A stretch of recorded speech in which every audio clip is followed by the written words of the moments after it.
El contenido del siguiente programa es ajeno a Universidad 92.1. Los comentarios u opiniones son responsabilidad de las y los productores.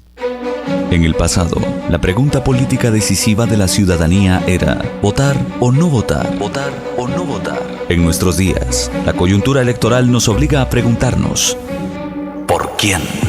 Y para que usted tome la decisión correcta, es hora de que escuche el programa indicado. Observatorio Democrático. Desde este momento, entrevistas, propuestas y opiniones de aquellos que aspiran a ocupar el máximo cargo en el país. Presentado por el Observatorio Democrático de la Universidad de San Carlos de Guatemala, ODUSAC. Observatorio Democrático. Ahora en 92.1. Universidad. Ideas y propuestas que suenan.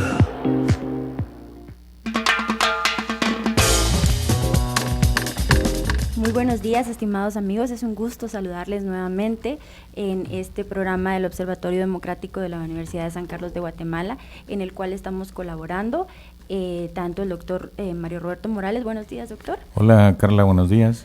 Como mi nombre, Carla Roldán, queremos invitarles a que pues nos escuchen en una serie de programas que vamos a estar teniendo a partir del día de ayer. Tuvimos nuestro primer programa en vivo. El día de hoy tenemos también a un invitado, a candidato presidencial por el partido Compromiso, Renovación y Orden, creo unionista, el señor Roberto González. Sin embargo, todavía no se encuentra con nosotros.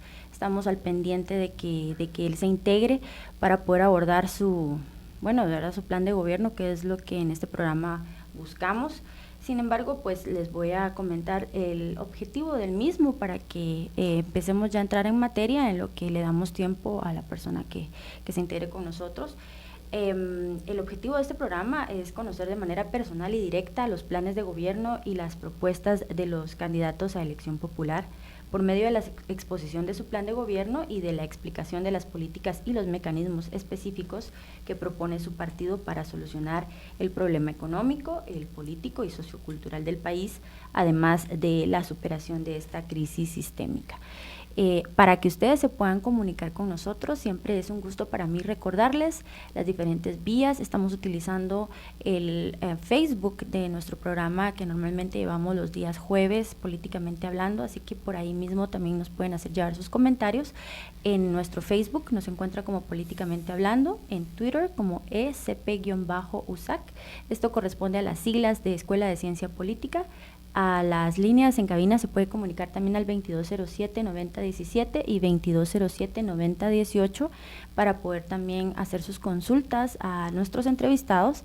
En línea puede ubicarnos en www.radiosac.tk y posteriormente estamos también colgando estos programas, también cediendo espacio en nuestro sitio web en www.politicamentehablando.net. Y bien, entonces vamos a empezar con algunas ideas sobre la coyuntura política, en lo que nosotros pues entablamos comunicación, ya sea por vía telefónica, ¿verdad?, aunque sea con nuestro candidato, y también pues esperamos la colaboración de ustedes en cuanto a la participación. Sí, Carla, gracias. A mí me parece que la cuestión fundamental que permanece en el aire, sobre el tapete además, es la cuestión de la legitimidad o ilegitimidad de las elecciones del 6 de septiembre. Y esta legitimidad, es decir, la cuestión de la legitimidad tiene que ver con el sentido no solo jurídico, sino político, ético y democrático de tener elecciones en las circunstancias en que ha quedado el sistema político guatemalteco ante los destapes de corrupción hechos por la CICIG. Como todo el mundo sabe a estas alturas, no hay ningún partido político libre de corrupción, no hay tampoco ningún sector económico ligado al Estado que se salve de la corrupción, empezando por el CACIF. Y este gobierno, pues mucho menos se salva de esta realidad. En tal sentido, las elecciones que vamos a tener el 6 de septiembre serán protagonizadas por la misma clase política que ha sido evidenciada como corrupta en sus mecanismos de llegar al poder, de financiar sus campañas, de pagar deudas de campaña, de viciar los mecanismos generales del sistema político mediante plazas fantasma, etcétera, etcétera. Y es así como el sistema en su totalidad ha quedado desnudado y por lo tanto los mecanismos del sistema han perdido contenido y al perder contenido han perdido sentido político, sentido histórico, sentido ético. Sobre esta base cabe preguntar ¿qué sentido tienen las elecciones en estas condiciones?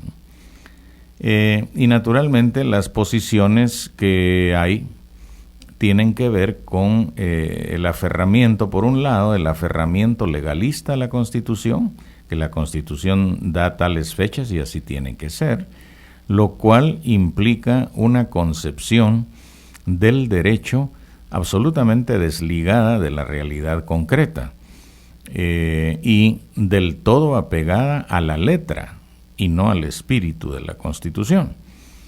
El mandato formal es ese, no importa si no hay condiciones concretas, históricas, sociales para realizar las elecciones, se tienen que realizar porque la letra de la Constitución así lo indica. Esto equivale a una situación como la siguiente, ¿no? Si hubiera un terremoto que hubiese devastado el país y que hubiera echado por tierra el Tribunal Supremo Electoral, las escuelas, el edificio del Congreso, el Palacio Nacional, etcétera, de todos modos tendría que haber elecciones.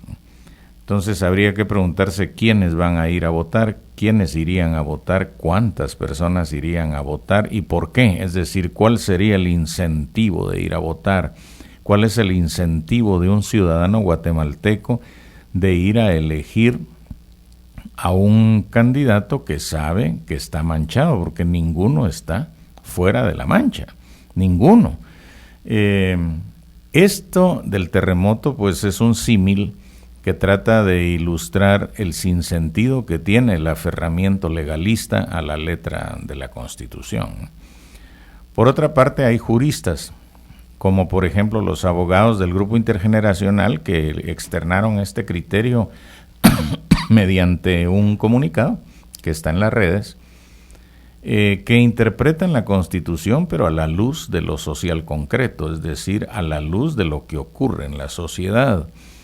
Y en tal sentido, pues se han solidarizado con la idea de que las elecciones deberían realizarse después de que se realicen cambios en las leyes que rigen el proceso electoral para que al siguiente gobierno, para que al próximo gobierno esas disposiciones ya le aten las manos de la corrupción. Y pues quienes oponen a esto se aferran al legalismo, dicen que eso es ir contra la Constitución y que eso implica un golpe de Estado técnico, ¿no? Entonces quienes así se expresan pues son los constitucionalistas formalistas, naturalmente la clase política en pleno, de izquierda y de derecha, hay que decirlo, y naturalmente el conservadurismo tradicional guatemalteco, oligárquico y paraoligárquico. En estas circunstancias, en los acontecimientos de los últimos días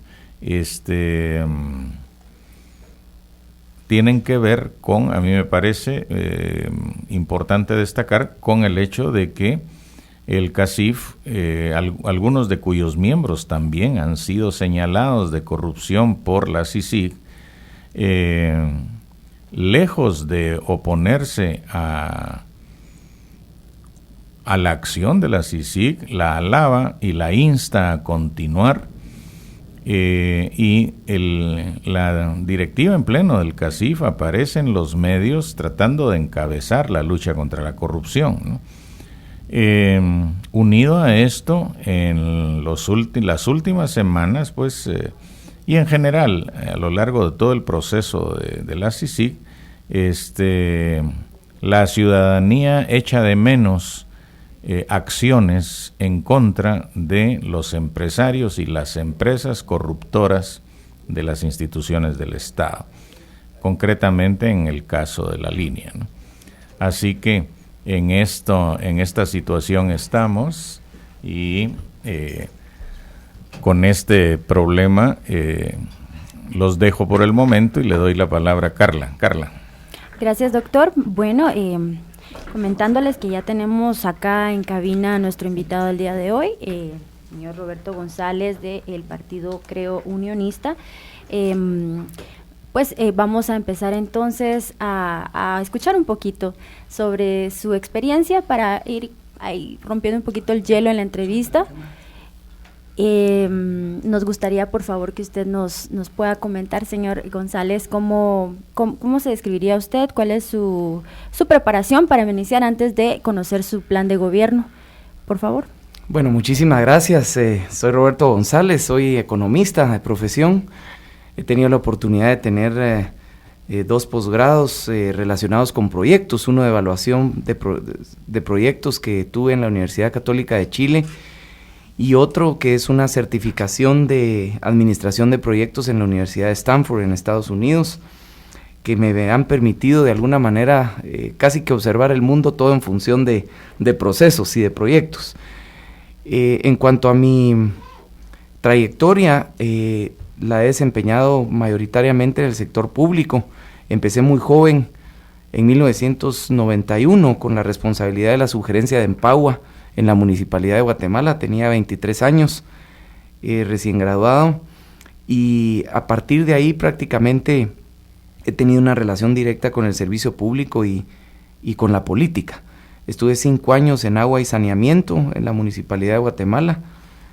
Posteriormente fui el responsable del transporte y tránsito de la ciudad. Entre ellos me tocó modificar las reglas del juego para que el tránsito pudiera ser una responsabilidad de las municipalidades y no del gobierno central. Y eso me permitió impulsar y cofundar EMETRA, la primera policía municipal de tránsito del país, cambiar los semáforos de la ciudad, que no era una atribución municipal, cambiar las paradas, incluso pues visionando los modelos que en Latinoamérica se tenían de alternativas para transportación del metro subterráneo, de los tranvías, para países como Guatemala y sus capacidades económicas, el sistema de buses rápidos que Curitiba, Brasil, difundió a prácticamente todo el continente, y a Colombia, Ecuador, México, y otras ciudades como Guatemala implementaron pues el sistema que 10 años después se conoce como Transmetro. Finalmente fui concejal de la Municipalidad de Guatemala 4 años, entonces cerré todo un ciclo de casi 15 años ahí. Fui ministro de Estado a los 34 años, ministro de Energía, fui presidente del INDE 2 años y medio después del asesinato de Jaime Cáceres Knox, que era el presidente con el que yo entré gestionando el tema eléctrico como ministro.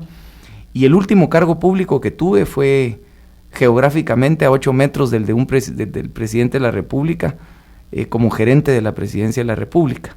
Esos fueron 3 años de mi vida. Prácticamente ese es mi trabajo público, fuera de las elecciones, ya buscando la alcaldía de la capital y ahora enarbolando este proyecto a nivel nacional. Gracias. ¿Con qué presidente es que fue? Óscar Berché. Óscar Berché, sí. Okay. Bueno, entonces ahora ya para entrar en materia, antes de la primera pausa, nos vamos a presentar. Nosotros, nos acompaña el licenciado Carlos Oliva de la Escuela de Ciencia Política, el doctor Mario Roberto Morales, que también por parte de la Escuela de Ciencia Política y pues conductor del programa Políticamente Hablando, del cual también yo colaboro los días jueves normalmente. Mi nombre es Carla Roldán. Para entonces, como le comentaba, ya entrar en materia, nos interesa por favor saber cómo sintetizaría usted su plan de gobierno en 3 aspectos: en lo económico, en lo político y en lo sociocultural. pero además también nos interesa saber con qué ideología política usted se identifica y cómo se refleja esto dentro de su plan. Bueno, yo creo que concuerdo, al hablar de ideología yo pensaría que lo pudiéramos dividir en tres pilares, digamos, lo que es la filosofía política propiamente, la filosofía económica, y siempre hay un aspecto de lo que podríamos llamar filosofía moral, digamos, o filosofía de principios y valores, si me permiten dividirlo en esa forma. En cuanto a lo político, pues creo firmemente en la democracia como el mejor sistema de toma de decisiones en una sociedad. El gobierno entendido como una república, con sus pilares, con sus frenos y contrapesos, con su independencia de poderes, ejecutivo, legislativo y judicial, y otros frenos y contrapesos que deben tenerse para que el gobierno de leyes sea el más seguro para nosotros en cuanto al futuro. Esto implica que desconfío muchísimo de la discrecionalidad que tengan los funcionarios. Desconfío de que, así como puede haber una muy buena discreción en un buen gobernante, en un presidente, en un rey, cualquiera que sea el modelo, en el futuro también esa misma interpretación subjetiva puede dar lugar a irse para otro lado, y por eso es que creo mucho en el Estado de Derecho y en el imperio de la ley. Eso resumiría un poco lo político. En lo económico, he entendido que el mercado es un extraordinario asignador de recursos en la cooperación social, pero como somos los humanos, es imperfecto, hay fallas de información, hay externalidades que llamamos los economistas que se generan en medio ambiente, algunas voluntarias e involuntarias, hay comportamientos monopólicos que son naturales en el ser humano, que no le gusta la competencia. Por consiguiente, el modelo de competencia perfecta pues es un modelo, pero requiere de la participación del Estado precisamente en el control y en la tutela de la justicia y de los derechos.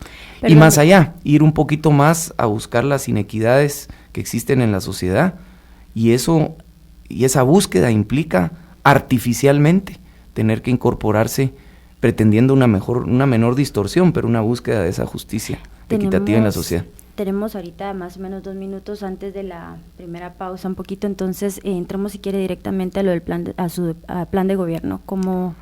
¿Cómo lo sintetizaría entonces usted? Mire, yo más me concentraría en los primeros 90 días del plan de gobierno, porque le quiero ser honesto, yo considero que Guatemala está sobreplanificada. Hay planes en educación, en nutrición, en infraestructura, en salud. Hemos hecho un esfuerzo de 3 décadas en este país donde vemos muchísimos planes. Tan siquiera hace año y medio se difundió a nivel nacional el CATUM 2032, hace 6 años el Visión de País, que tiene incluso una comisión legislativa que le da seguimiento, tenemos los acuerdos de paz, tenemos lineamientos que ha dado centros de pensamiento y de investigación como los de la Universidad de San Carlos, también así es, digamos, múltiples entidades. Entonces, yo con toda sinceridad le digo, los planes de gobierno existen muchos. Yo he tenido la oportunidad incluso de este mismo gobierno analizar el plan que presentó hace 4 años, y créame que difícilmente en algunos de los casos no le puedo quitar un párrafo. Se presentaron planes correctos en muchas cosas, pero se llegó a hacer lo incorrecto. Entonces sí pienso que la situación actual de Guatemala amerita con toda honestidad decir que en los primeros 90 días usted tiene que hacer o buscar los medios para poder implementar después esos planes, entre ellos un reordenamiento absoluto de las finanzas públicas. Tenemos un presupuesto desfinanciado, se vislumbra que va a haber un hoyo financiero de cerca de 5,000, 6,000 millones de quetzales, y si no corrige de una vez por todas las reglas del juego con respecto a las finanzas, y esto estoy hablando de búsqueda de mayores recursos, así como prioridades en los egresos y en la calidad del gasto, es imposible seguir hablando de planes. Y lo segundo, que es todavía más osado si quiere, pero mucho más franco, es predecir que el próximo gobernante va a tener que buscar un capital de legitimidad que no existe hoy para la clase política, quede quien quede. Y sin ese insumo, no va a poder usted implementar ningún cambio de fondo, ni en carácter financiero, fiscal, social, de ninguna índole. Entonces lo primero que se tiene que hacer es recuperar la confianza a efecto de tener esa legitimidad.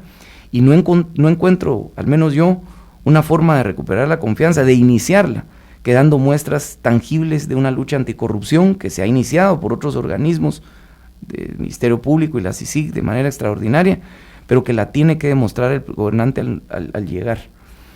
Esto es un conjunto de reglas, un conjunto de propuestas que son las que está demandando el pueblo de Guatemala en estos meses, que no se van a poder cumplir, ni en el Congreso de la República, que digamos termina digamos en términos electorales, después del 6 de septiembre, unos días después que se sabe la integración del próximo Congreso.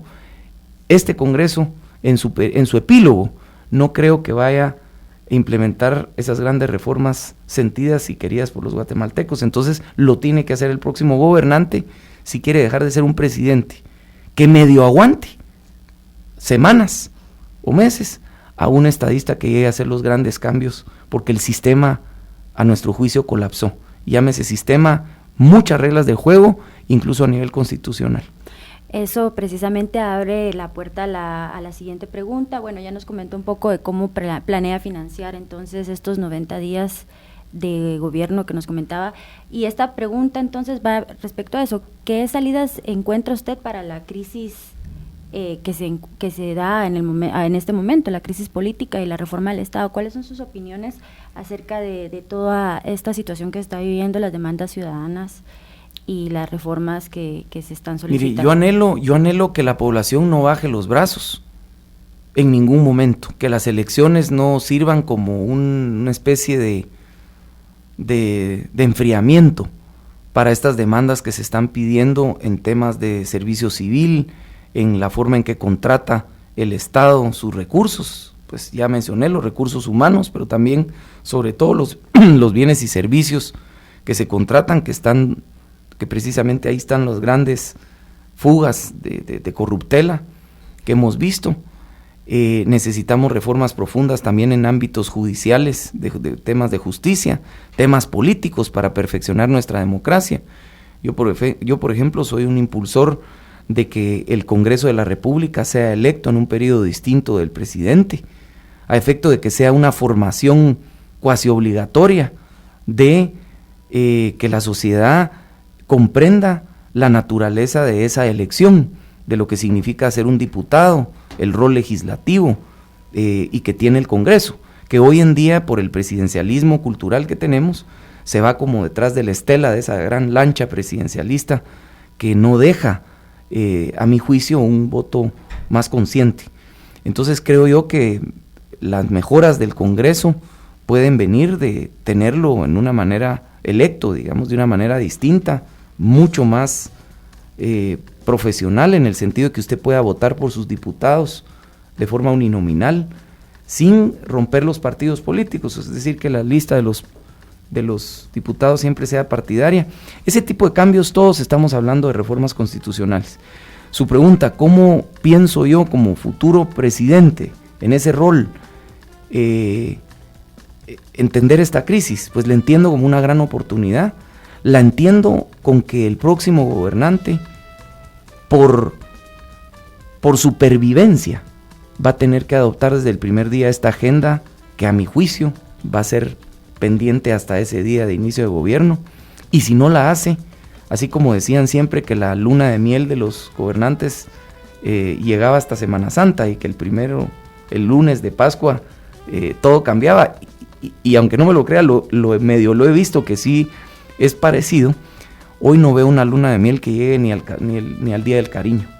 O sea que el gobernante que entre o demuestra un liderazgo distinto hacia esas reformas como agenda prioritaria, independientemente de todos los planes, por eso estamos en ese tema, no le veo viabilidad.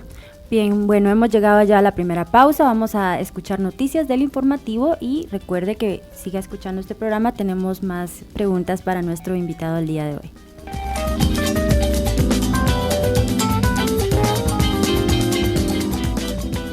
Una radio Grande entre las del mundo. Universidad 921. Ideas que suenan. Sancarlista, sé protagonista en las elecciones generales 2015. El Observatorio Democrático de la Universidad de San Carlos de Guatemala, ODUSAC, se integró para contribuir a la transparencia y legitimidad del proceso de elecciones generales. Nuestro objetivo es fortalecer el régimen democrático y el Estado de Derecho en Guatemala. Los sancarlistas estaremos vigilantes del proceso electoral más importante del año. Abócate a tu centro universitario o ingresa en www.observatorio.usac.edu.gt para mayor información. El país está sufriendo el bombardeo de contenidos alterados y desinformación constante. Y para contrarrestarlos, actualizamos la información de verdad. Ahora, resumen informativo. Actualizando la información en Guatemala. Buenos días, es momento de un avance noticioso. Fiscales de delitos administrativos junto a fuerzas de seguridad capturan al ex superintendente de la SAT, Rudy Valdemar Villeda Vanegas, en la zona 16. También el ex supervisor de auditoría de la SAT, Mario Marroquín, es detenido en la zona 5. Y el ex intendente de aduanas, Óscar Funes. Todos los detenidos son trasladados a Torre de Tribunales.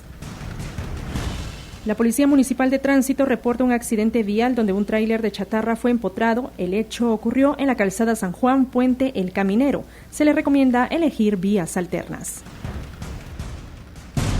Actualizando la información mundial. El secretario general de la Organización de Naciones Unidas, ONU, Ban Ki-moon, conversó con el presidente de Guyana acerca del reclamo histórico de Venezuela en relación a la Guayana Esequiba. El gobierno de El Salvador reiteró que no negociará bajo ningún concepto con los criminales responsables del sabotaje al transporte público en esta nación centroamericana. Esté pendiente de más noticias en el siguiente avance a las 9 horas. Resumen informativo. Una actualización a los contenidos noticiosos, sin alteraciones ni enajenaciones. Universidad 921 FM. Información e ideas que suenan. A usted mamá, a usted papá. No robo, no miento, no abuso. Todo esto era mentira. Eso era lo que ellos querían que usted creyera. Luché contra mi propia gente, luché contra mi país, porque yo también fui otro títere. Guatemaltecos y guatemaltecas, yo también pensé que estaba haciendo bien las cosas, pero solo fui otro títere. Por eso, vea la obra de teatro País de Títeres, que presenta Teatro Pueblo en el Teatro IPSA, 11 Avenida 1273, Zona 1. Estreno 7 de agosto, 8 de la noche. Funciones viernes, 20 horas. Sábado, 17 y 20 horas. Domingo, 17 horas. Precios accesibles. Invitan Teatro Pueblo, IPSA y Universidad 921. Ideas que suenan. Mi hija Suri también va a ir al teatro. La hermosa Sandrita también va a ir. Garífona, indígena, xinca, Castilla. Hoy la diferencia es que ya no hay diferencias entre culturas, sino solo sociedades multiculturales. Diplomado Metodología Cualitativa. Las diversas culturas en la sociedad actual no son divergentes, son convergentes. Diplomado Metodología Cualitativa. Y las metodologías cualitativas intentan explicar la lógica de lo diverso. Diplomado Metodología Cualitativa. Dirigido a estudiantes de ciencias sociales con pensum cerrado. Cupo 30 personas. Duración 32 horas. 7, 10, 21 y 26 de agosto. 4, 9, 18 y 23 de septiembre, 8 de la mañana. Instituto de Estudios Interétnicos USAC. 10ª calle 937, Zona 1. Invitan Universidad de San Carlos de Guatemala, Instituto de Estudios Interétnicos IDEI, Escuela de Historia y Universidad 921. Ideas que suenan. La Universidad de San Carlos está consciente de que el ser humano no solo es lógico, histórico, humanista, creativo, científico, sino es también estético. De ahí que la Facultad de Odontología sea la única con facultad para tratar estéticamente su dentadura. Así lo demuestran 387,000 tratamientos dentales equivalentes a 12 millones de quetzales destinados a la población guatemalteca. La gente que sonríe con libertad y la Chabela nos lo recomiendan. Facultad de Odontología desde 1895, sirviendo a la sociedad guatemalteca. Difundimos el conocimiento científico, tecnológico, histórico, social, humanístico y antropológico en todas las ramas del saber. Y en el medio exclusivo para oír. Esta es Universidad 92.1 FM. Ideas que te suenan. Bien, amigos, estamos ya de vuelta en este programa el día de hoy entrevistando a Roberto González del Partido Creo Unionista. Al principio de la primera parte él nos comentó acerca de su plan de gobierno, de cómo financiarlo y también pues sus ideas sobre cómo resolver la crisis política actual. Ahora vamos a preguntarle algunos conceptos que él tenga, ideas de cómo abordar el tema principalmente de salud y educación pública, específicamente del ICS, ¿verdad? Con todos los escándalos también que se han dado, y la educación formal primaria y secundaria, para después caer directamente sus ideas sobre la Universidad de San Carlos. Perfecto, yo de todo el tema de salud le diría que debiese haber dos prioridades. Una, en cuanto a cobertura, recuperar el rol que tenían y que tienen las comunidades en todo este sistema de vigilantes, comadronas, guardianes de salud, facilitadores comunitarios que en 20 años constituyeron todo este sistema integrado de asistencia de salud y que después se llamó el programa de extensión de cobertura y que yo diría que los últimos 5 o 6 años prácticamente lo anularon. Lo anularon bajo el argumento de que las ONGs y las fundaciones todas eran corruptas, y si bien se habían filtrado algunos intereses de politiqueros, de corruptos, digamos, diputados con relaciones con algunas fundaciones que difamaron todo el programa, no lo era del 90-95% de esas entidades. ¿Y qué logró eso? Que bajo ese argumento se evitó que se tuvieran respuestas mucho más eficaces y comunitarias para la prevención. Hablo de vacunación, hablo de control de nutrición, hablo de mediciones de tallas y esa asistencia que se requiere de la aldea, del paraje, del cantón, para que la gente más pobre pueda acceder a los servicios de salud. Hoy eso prácticamente no existe. Se pretendió centralizar, se contrataron personas y ahora no se tienen insumos. Los centros de convergencia y centros de salud están totalmente desabastecidos. Ni siquiera hay acetaminofén para poderle dar a un niño después de vacunarlo. En fin, es un desastre. Ese es un tema prioritario. El segundo es maximizar los recursos que se tienen para poder dar un mejor servicio correctivo de salud. Ahí está el ICS y el Ministerio de Salud con temas de hospitales, a través de una política muy agresiva en contra de la corrupción de la compra de medicamentos. La tecnología ya existe. Hay máquinas, digamos, expendedoras que tal vez están a ojos de nosotros, los ciudadanos normales, donde uno puede comprar cualquier artículo metiendo una tarjeta. Pues hay cuartos de manejos de inventario, hay departamentos completos, hay pisos completos donde si uno va a sacar un guante de látex o va a sacar una curita o también va a sacar un medicamento, digamos una medicina de 25,000 quetzales para un tratamiento de cáncer o una enfermedad muy seria, usted tiene inmediatamente en tiempo real la asociación de ese medicamento con el paciente, así como con el funcionario, el enfermero, la enfermera o el administrador que esté en ese momento en ese particular servicio de la administración pública. Lo que quiero decirle con esto es que se combate la corrupción a efecto de tener más recursos, o sea, cerrar los chorros para tener más recursos y obviamente eso convertirlo en una mejor atención en salud en todos los aspectos. Y el otro es la extensión de cobertura. Creo que es de todo lo que podemos empezar a hablar, pues algo que no sea trillado, que no sea, pues vamos a incrementar mejores camas, mejores medicinas, vamos a tener mejores médicos, vamos a mejorar las salas de atención. Yo creo que eso está por demás. Es evidente que esa es la responsabilidad fundamental del Estado, pero yo le diría que esas son dos líneas que en salud consideramos importantes. En el tema de educación, si me permite mencionarle, creo que en cobertura tenemos un desafío como país para la preprimaria y la educación básica, y digamos los básicos y diversificados, que son los dos grandes rezagos que vemos en los esfuerzos públicos. Si nosotros vemos la estadística, la cobertura en primaria pues ha superado el 85%, más o menos. Yo creo que primaria, sin entrar a la calidad, pero la primaria en cobertura no sería algo crítico, digamos, o se quería subyugado a una prioridad de preprimaria. Se ve que la estadística de fracaso del primer grado de primaria, que supera el 30%, se debe precisamente porque los niños nunca tuvieron una estimulación, una posibilidad de poder agarrar un lápiz, hacer figuritas, hacer rueditas, adecuarse a un entorno académico. Y por eso ese shock, digamos, de gente que viene de un entorno totalmente ajeno a la educación, debe tener esa posibilidad y ser más eficaces en la primaria.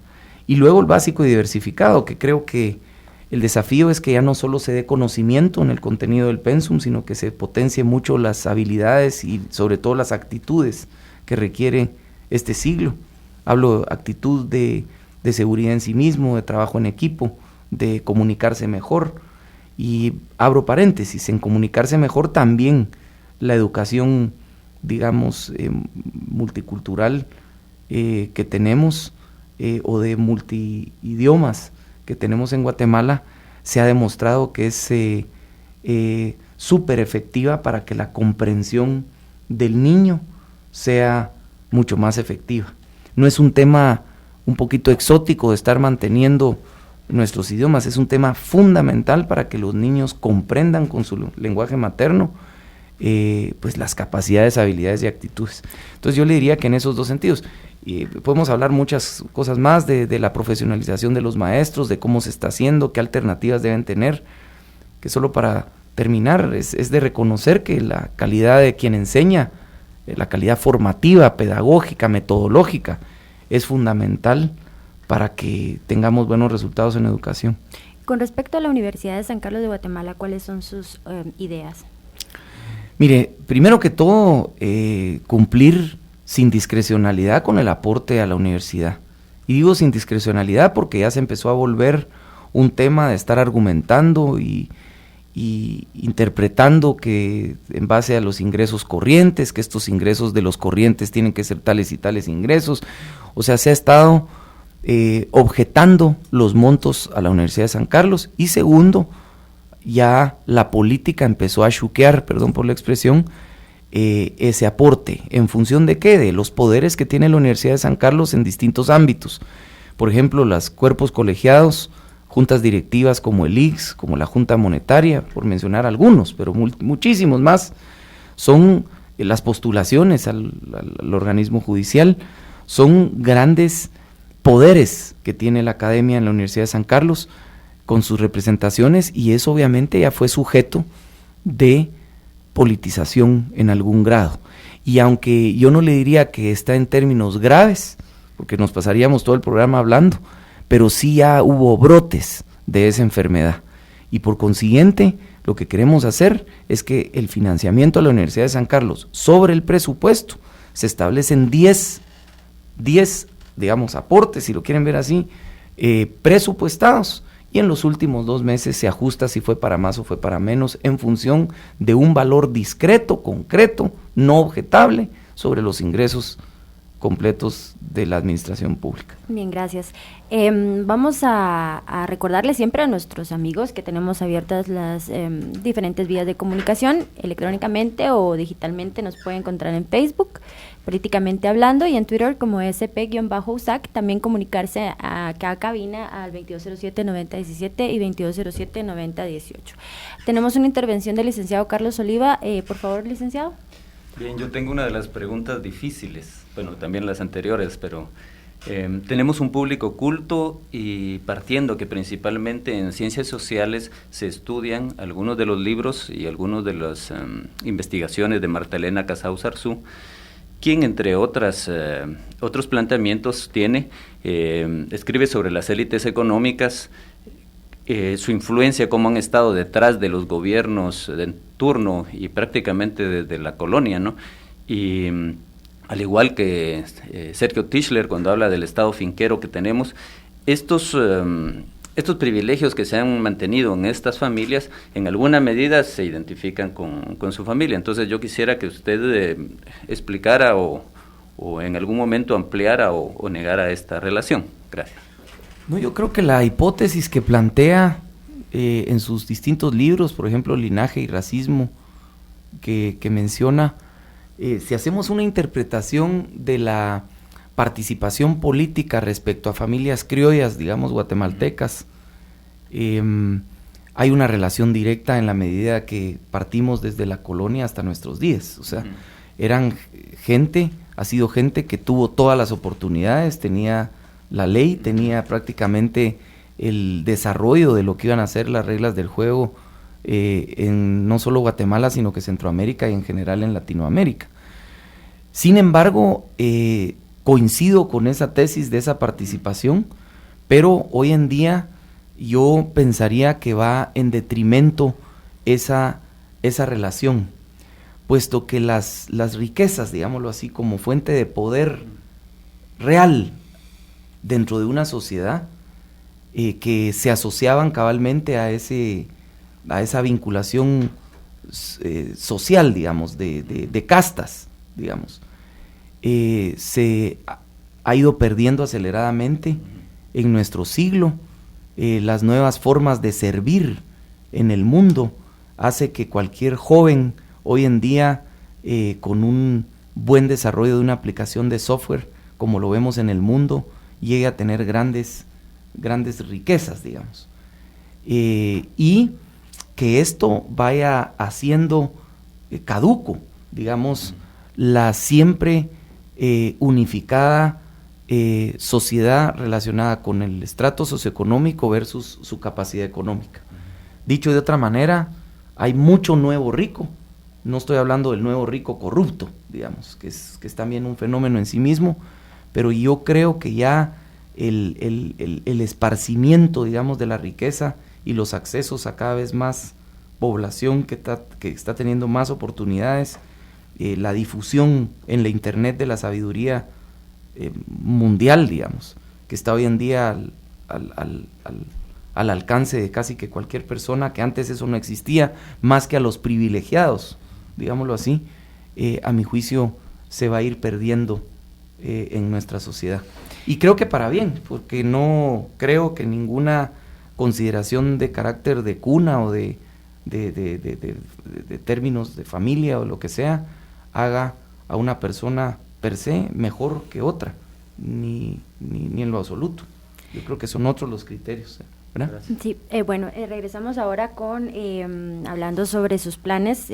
Ahora queremos conocer acerca de su plan de política exterior, y en este sentido quisiéramos saber cuál es su opinión o cómo ve usted la relación o el rol de Guatemala frente al inminente plan de Alianza para la Prosperidad del Triángulo Norte, y también de frente a las superpotencias que se están ya perfilando acá en Centroamérica, como lo son China, Rusia y Estados Unidos siempre. Quisiera que nos comente al respecto cómo ve el rol de Guatemala en este sentido. Yo creo que Guatemala tiene que tener una actitud mucho más abierta con respecto al mundo, y históricamente con países con los que se ha tenido tabú, digamos, en el caso de China, por ejemplo, de Asia. Yo creería que Guatemala tiene que ir buscando esa apertura, esa aldea global que somos, en términos de cooperación, de intercambio tecnológico, de conocimientos.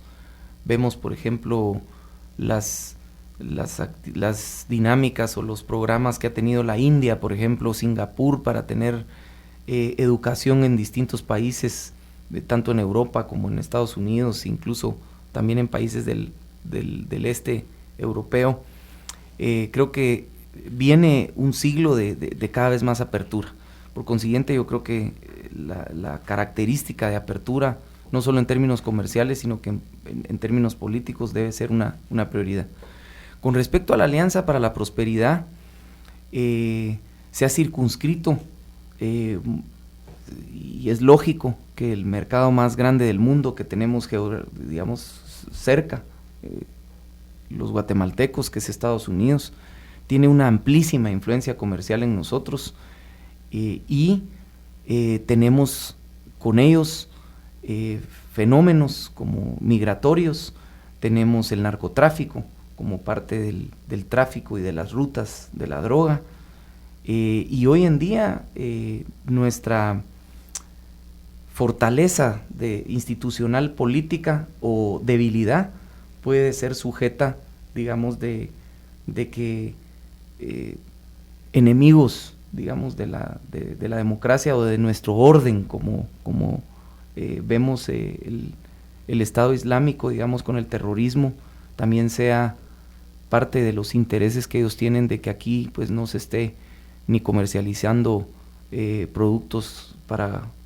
bombas atómicas o para armas nucleares, y tampoco se esté facilitando blanqueo y lavado de dinero por precursores de drogas asiáticas a cambio también de productos para el terrorismo.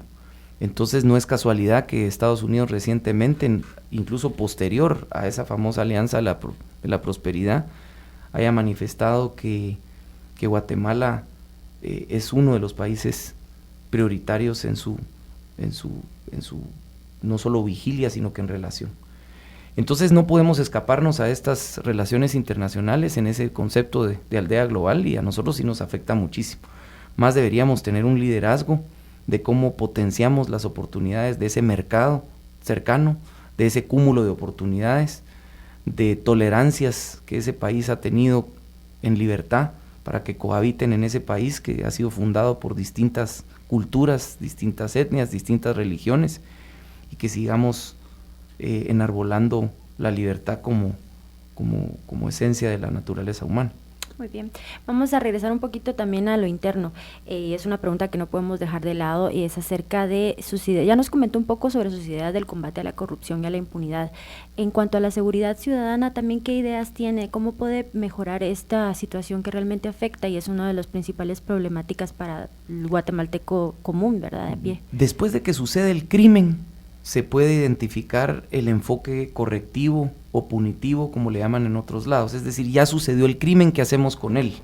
Y eso es lo que tradicionalmente se expone por los políticos, porque cualquier acción ahí entra por los sentidos, y si entra por los sentidos es tangible, y entonces se capitaliza en la política. No así el preventivo, que es evitar que suceda el crimen.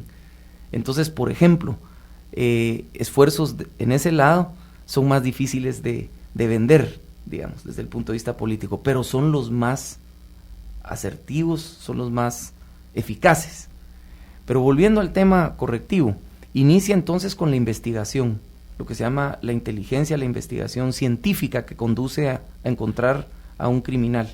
Guatemala tiene todavía que corregir sus distintas fuentes de inteligencia, que eso es información de el criminal, y lo más importante, la evidencia que lo implica, la evidencia material que lo hace ser una persona a la que se le demuestre que es criminal.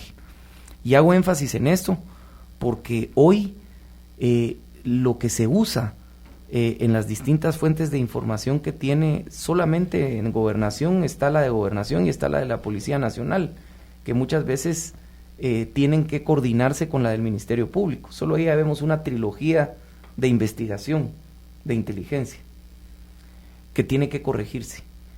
Pero vuelvo a lo más importante, el paradigma de agarrar a un delincuente es agarrarlo con todo y su evidencia material. Si no, casi que dice el dicho, ¿para qué capturarlo? Si va a salir a las 24 horas o va a salir a los 2 días. Se vuelve como cuando uno no se toma un antibiótico. Si uno no se lo termina de tomar, pues las bacterias o los bichos se fortalecen. Pues aquí los bichos sociales se fortalecen si salen y se dejan de inhibir y dejan de tener el respeto a la autoridad y a la coerción. Entonces tiene que haber un esfuerzo en que la evidencia material esté lista en la captura, salvo pues que flagrantemente estén asesinando y que hay que tomar una decisión de captura, pero si existe esa flagrancia, tiene que conducirse en una evidencia material. Bueno, paso. La parte de policía viene por mejorar la distribución de los policías en sus lugares de origen para que exista una auditoría social, una mejor comprensión cultural y tengan un costo social superior de su buena gestión. Eso está ampliamente hablado y se debe implementar. Y obviamente mejorar las capacitaciones en las distintas áreas de la policía.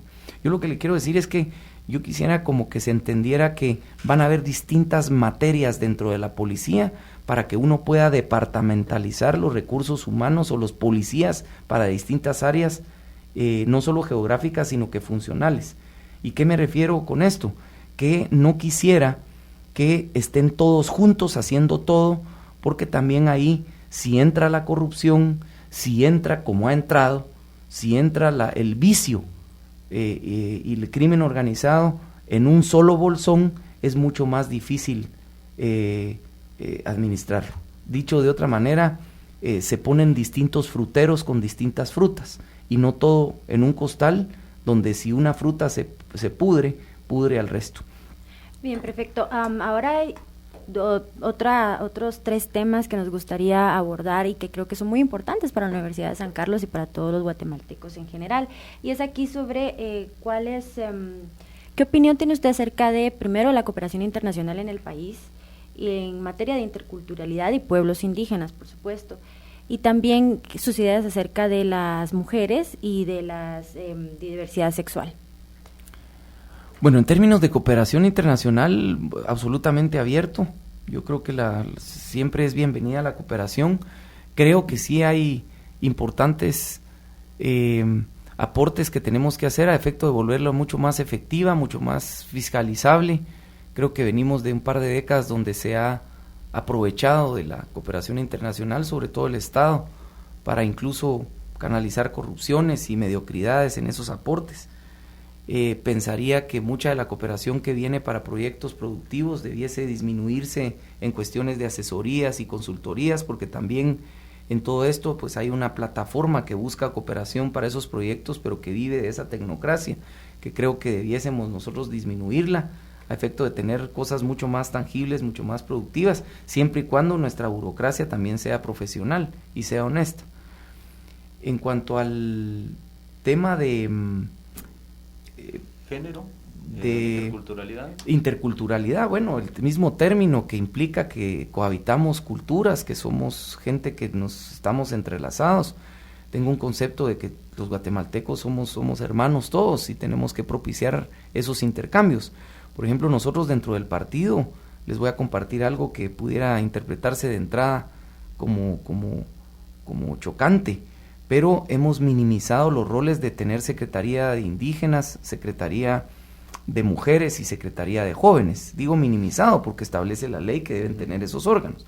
Pero lo que condenamos a los miembros de estas secretarías por su distinción de género, de edad o de cultura es a la endogamia. Termina la Secretaría de Mujeres, lo he visto yo, llegando a bienestar social, a las obras sociales, a la parte caritativa muy propia de la mujer, de su sensibilidad.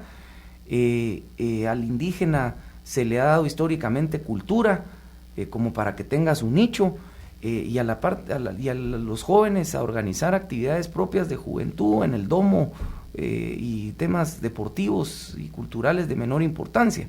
Yo pienso que si no adecuamos, antes de llegar al poder, a que hayan indígenas dentro del partido político en estrategia, en comunicación, en planificación, en dirección, en procesos, en roles, en responsabilidades, al igual que los jóvenes, si logran tener los conocimientos que por ser jóvenes deben adquirir a través de la experiencia que no han vivido.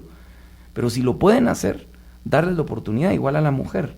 Yo más mi orientación es que si antes, hace un par de décadas, el enfoque era visibilizar a los pueblos indígenas, visibilizar a las minorías, en este caso de género, de mujeres, visibilizar a los jóvenes, hoy en día debería ser el desafío que en lugar de ser columnas con su título visibles, sean filas en el sentido de que en el futuro nosotros tengamos con mucha claridad ministros de finanzas, ministros de educación, ministros de infraestructura, mujeres, jóvenes o indígenas, en función de sus capacidades de darle servicio a la población, porque a eso va uno. Uno es contratado para darle servicio a la población en la solución de los problemas. A mi juicio, no tiene que ver ni su condición racial, ni su condición de género, ni su condición de edad, salvo sus habilidades, aptitudes y conocimientos para poderle dar respuesta a la población, y por eso paga sus impuestos. Perfecto. Bueno, ya tenemos prácticamente unos minutos para terminar el programa. Bueno, esto al principio le preguntamos sobre su plan de gobierno y nos dio algunos lineamientos que ustedes quieren seguir. Esto, ¿dónde lo podemos encontrar disponible? ¿Lo tienen disponible en Facebook, en su página web o en algo? Estamos coincidentemente, tenemos un documento de más o menos 60 filminas hecho en PowerPoint, que convertimos ahora en un documento PDF con ciertas gráficas, ciertas fotos, y si no estoy mal, hoy precisamente en la tarde está. Yo con mucho gusto yo se los mando a su página, a ustedes en electrónico, lo van a poder bajar ya, el documento. Y como referencia también a las personas que nos escuchan. Y bueno, ya entonces vamos concluyendo. Yo quiero terminar con una pregunta y una duda existencial. ¿Por qué canela? Mire, tenía 7 años en primer grado del Liceo Javier y me puso la profesora canelita fina por travieso, dice que era tremendo, y creo que sí, por las historias de mi mamá, creo que sí lo era un poco, pero ya senté cabeza. Me decían canelita fina por travieso, por fregón, por tremendo. Y me molestaba que me dijeran canelita fina porque lo asociaba mucho a un apodo así medio femenino, entonces me peleaba en los recreos para que no me dijeran, y se volvió, como dicen en este siglo, se volvió viral. Y ahora pues siempre digo que mi nombre es Canela y de apodo me dicen Roberto ahora. Ok, bueno, está bien. Entonces ya, antes de darle la palabra al licenciado Oliva, y agradecer también al doctor Morales que estuvo acá con nosotros también analizando, y vamos a estar también teniendo una síntesis posteriormente de los programas. Recordarles que hoy es el último día para que se inscriban como observadores en el observatorio. Se va a abrir un plazo, nos están informando, sí, porque hoy escuchábamos cabal en un spot de radio que hoy era el último día, pero bueno, esta es buena noticia. Siempre se pueden abocar a la Escuela de Ciencia Política en el M5, y también en su página web es observatorio.usac.edu.gt, igual en Facebook busca como Observatorio Democrático de la Universidad de San Carlos de Guatemala para que ustedes puedan participar de este deber cívico. Entonces le dejo la palabra a usted, señor Roberto González. Muchas gracias por habernos compartido sus ideas sobre cómo resolver la crisis en que se encuentra el país y sus planes para en cuanto llegase usted a gobernar el país. Entonces me despido, muchísimas gracias y hasta el próximo lunes. Bien, solo viéndolo como su misma formación como economista, brevemente nos pudiera decir cómo distribuye el presupuesto, qué porcentajes asignaría. Bueno, enfocaríamos mucho en el tema de salud y educación, que requiere definitivamente, disminuciones en otros. Yo no quiero salir con el argumento de que a través del combate a la corrupción, pero no quiero no salir con ese argumento, no porque lo invalide. Definitivamente el combate a la evasión, por ejemplo, fiscal, y la disminución de la corrupción bien pudiera representar unos 10 a 15 mil millones de quetzales más de recursos frescos destinados a proyectos en la administración pública, que hoy se roban. Pero no quiero entrar en ese porque ese es como muy trillado. Definitivamente tenemos que pasar el trago amargo de disminuir en otros programas. Y yo considero, por ejemplo, que en temas de infraestructura podemos encontrar mecanismos de alianza público-privada sin que se conviertan en monopolios abusivos en precios y en calidad, para poder disminuir aportes que se están dando de manera, no prioritaria cuando tenemos vidas y muertes en juego en el tema de salud y la educación. Yo sí le diría que el peso que se estaría viendo año con año de los esfuerzos presupuestarios de nuestro gobierno va definitivamente al tema de educación y al tema de salud, y dentro de ellos un eslabón que los une, que es el tema de la nutrición a nivel de país, ¿verdad? Bien, gracias. Con esto estaríamos concluyendo el programa.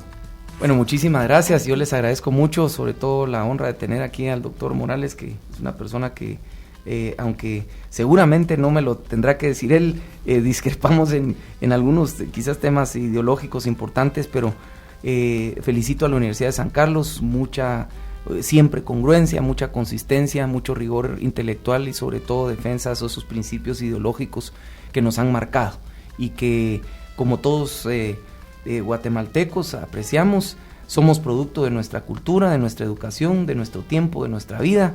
Yo no creo que haya nada determinado en la historia, digamos, para lo que uno puede llegar a ser de buen ciudadano. Y tal vez solo despedirme dejando un mensaje de ánimo, de esperanza, pese a toda esta crisis, tiene que ser para bien, no bajar los brazos de esas demandas que estamos requiriendo para reformas profundas, pero sobre todo no ser presa de la tristeza, porque la tristeza y el desánimo y el rechazo nos va a dejar de que elijamos a las mejores personas con capacidad, experiencia y sobre todo valores para el futuro. Muchísimas gracias y que Dios los bendiga. Muchas gracias y nos despedimos ya con ese mensaje final. Hasta el próximo lunes.